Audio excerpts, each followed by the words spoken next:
matter whether I'm obnoxious or not. You're obnoxious. You don't listen to safety rules.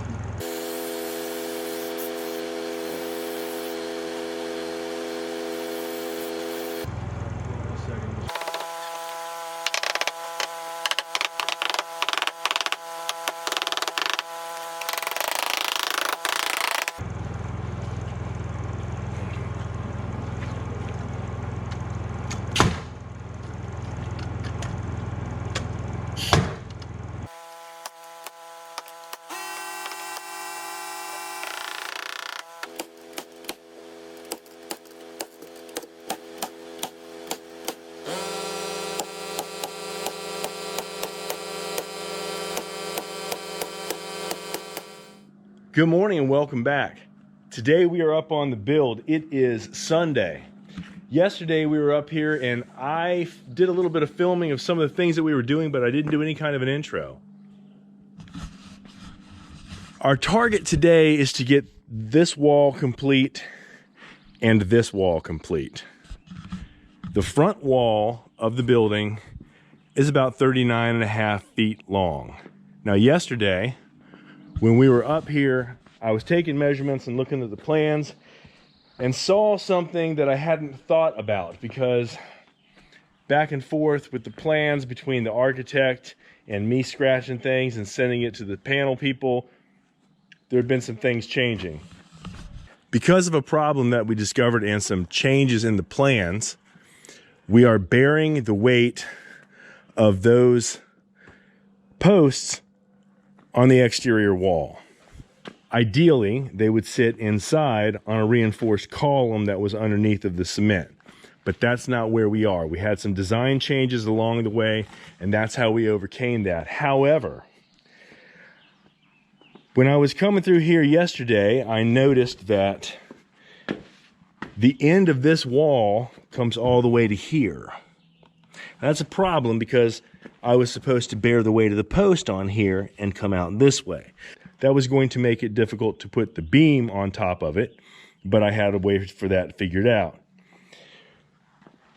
Once I realized that that was the situation and that was the measurement of that wall, those pieces put together of that wall, I started thinking about how I could overcome that. And I sat down and went through my photographs and through all of the plans that we had for the foundation and the documentation I had for when they put the cement in. And there are reinforced points on the edges there, on the side. I got with my architect, and this morning I got a message back from him telling me that we are good to go to put those two posts there instead of bearing on the edge. Now, the rest of them will bear on the edge wall, but these two, basically those two posts will sit right here. This way. In my enthusiasm yesterday to move forward and thinking that we were going to bear on the wall, I went ahead and put the spline in the back of this panel. This panel will become part of that wall. Problem is, this panel is 29.5 inches wide, and the space I have to work with there is 29 inches. I should have cut the panel, recessed the foam, put the piece of wood in there. I didn't. I can't cut this side and make amends there because the height of this side has to match the height of that panel that's right there. Otherwise, we have a problem where the roof line is not continuous.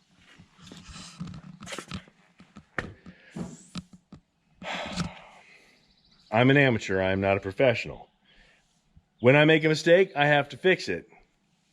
This one sucks, it's gonna bite. But we've done this before, and since we've done this before, we've got a little experience with it, and we'll be able to pop that thing out of there. I don't think it'll cost us more than maybe an extra hour. That sucks, but that's just the way it is. We're gonna concentrate first on getting this panel up in place right here, joining it in to that wall, and then I'm going to turn my attention to that panel, which is going to be the one that's a pain today. Something else I'm going to have to deal with, again, because I was enthusiastically pushing forward, figuring I was just going to make this stuff happen, And I cut away this section of the sill plate to put in one of those mounting plates, the same as I put in for the other posts. Since the post is not going to sit here, and I'm going to have a panel that runs all the way to here, I'm going to have to replace that piece of wood and seal it in so I don't have any kind of a water or air intrusion issue, which I can do. It won't be the biggest thing in the world. It's just a little bit of extra work that I've made for myself.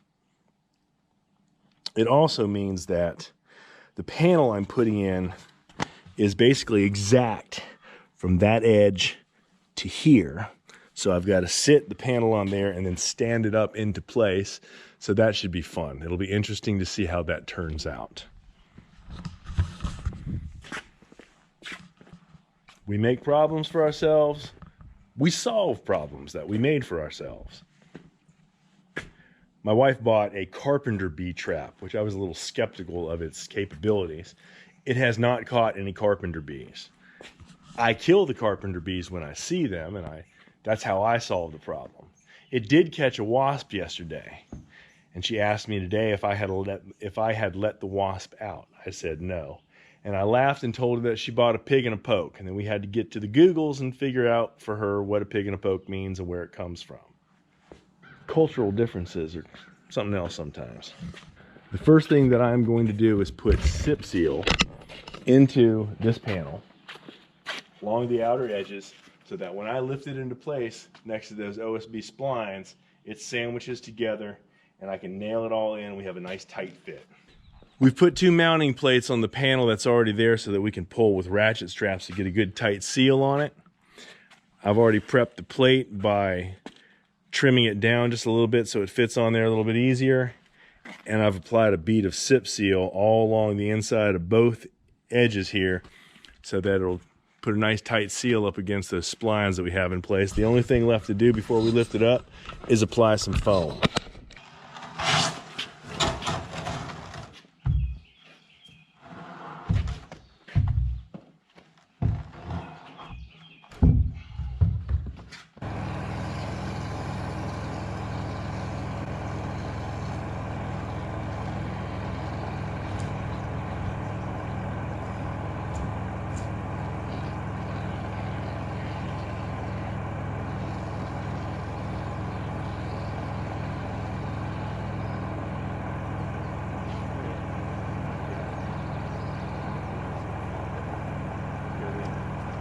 Starts, it's only on one side, so I gotta lift it up. Alright. I'm lifting, you got it.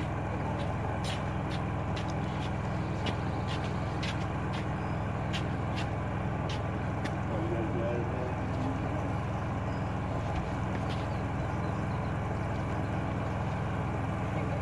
You gotta get it now.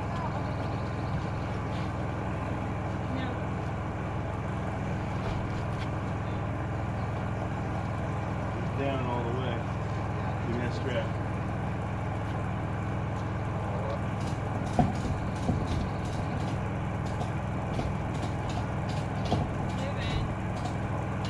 The top is all the way down, connected. A little bit of tension on it. See what it looks like here. The top is all the way. The bottom has a few millimeters, but let me get that leveler.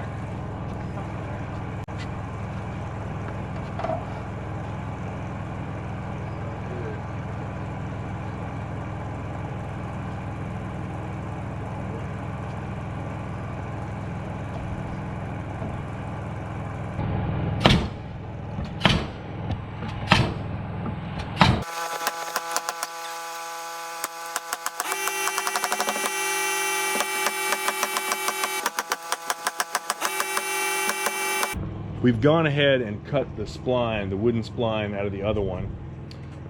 Took about 3/4 of an inch off of it and put another spline back in it. We are ready to put it in here. We've already got the sip seal in it. I need to put a bead of sip seal and some foam at the bottom here, and I'm ready to go. I'm just trying to set this camera up in a spot where it's visible to see what's going on here without being blinded by the sun. There is a slight curve, it's more than actually just slight, but There's a curve here to this panel that developed from sitting stacked at the bottom of a stack over time. So it may require some finesse to get it up in there all the way. You ready, darling? Yeah. Sip seal at the bottom and foam.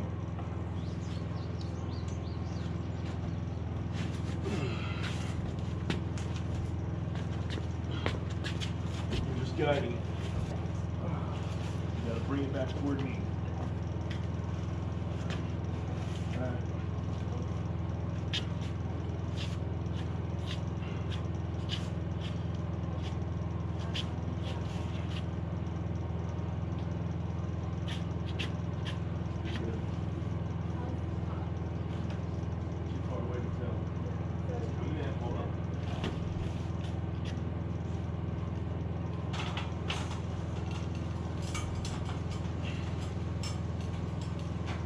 So I'm on, it's the last spline that's giving me trouble.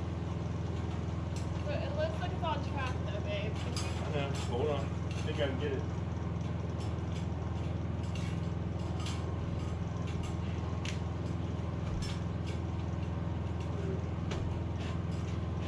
Oh wow.